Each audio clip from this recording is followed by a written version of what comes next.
మదనపల్లి పట్టణంలో master plan 2025 మార్చి నెల నుండి ఇంప్లిమెంటేషన్లో ఉంది.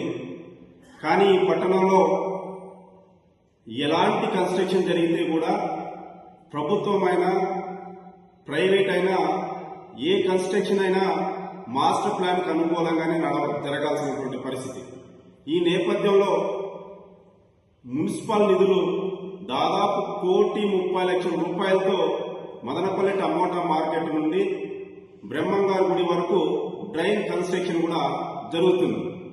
మరి ఈ డ్రైన్ కన్స్ట్రక్షన్ మాస్టర్ ప్లాన్కి అనుకూలంగా ఏమన్నా జరుగుతుందంటే మాస్టర్ ప్లాన్కి పూర్తి విరుద్ధంగా జరుగుతుంది.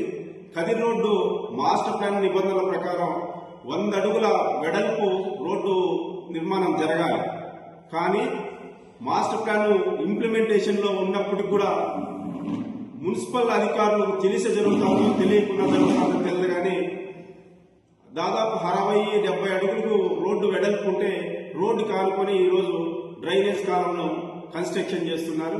రేపు మాస్టర్ ప్లాన్ నిబంధనల ప్రకారం రోడ్డు వెడల్పు చేయాల్సి వస్తే కంపల్సరీ చేయాల్సినటువంటి పరిస్థితి ఉంటుంది. అప్పుడు ఈ డ్రైనేజ్ కాలం నిర్మాణానికి పెట్టినటువంటి మున్సిపాలిటీ నిధులు 1,30,00,000 రూపాయలు నిరుపయోగంగా మారిపోయేటువంటి పరిస్థితి ఉంటుందని సిపిఐ పార్టీగా మేము అభిప్రాయపడుతున్నాం.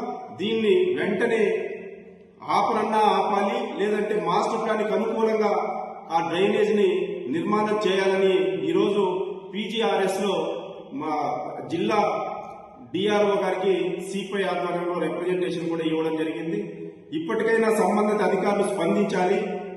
పబ్లిక్ నుంచి వచ్చేటువంటి ట్యాక్సులతో వచ్చేటువంటి ప్రతి ఒక్క రూపాయికి ప్రభుత్వ అధికారులైనా లేదా ప్రజాప్రతినిధులైనా రెస్పాన్సిబిలిటీగా ఉండాల్సిందిగా పోయి ఈరోజు 1,30,00,000 రూపాయలు దుర్వినియోగం అవుతుందని తెలిసి కూడా ఈ పట్టణంలో ఉన్నటువంటి 35 మంది కౌన్సిలర్లు, చైర్మన్ గారు ఏ ఒక్కరు కూడా ఈ నిర్మాణాన్ని వ్యతిరేకించలేదంటే మరి ఏం జరుగుతుందో మున్సిపాలిటీలో అర్థం కానటువంటి పరిస్థితి. ఇప్పటికైనా అధికారులు స్పందించాలి. మాస్టర్ ప్లానింగ్ విరుద్ధంగా నడిచే కన్స్ట్రక్షన్ జరిగేటువంటి ఆ డ్రైనేజ్ కాలంను ఆపాలి, లేదంటే మాస్టర్ ప్లాన్ కు అనుకూలంగానే కన్స్ట్రక్షన్ ఆ నిర్మాణ పనులు జరగాలని సిపిఐ పార్టీగా మేము డిమాండ్ చేస్తున్నాం. లేని ఎడల భవిష్యత్తులో ఆందోళన కార్యక్రమాలు కూడా చేస్తామని ఈ సందర్భంగా మున్సిపల్ అధికారులకు, ప్రజాప్రతినిధులకు హెచ్చరిస్తున్నాం.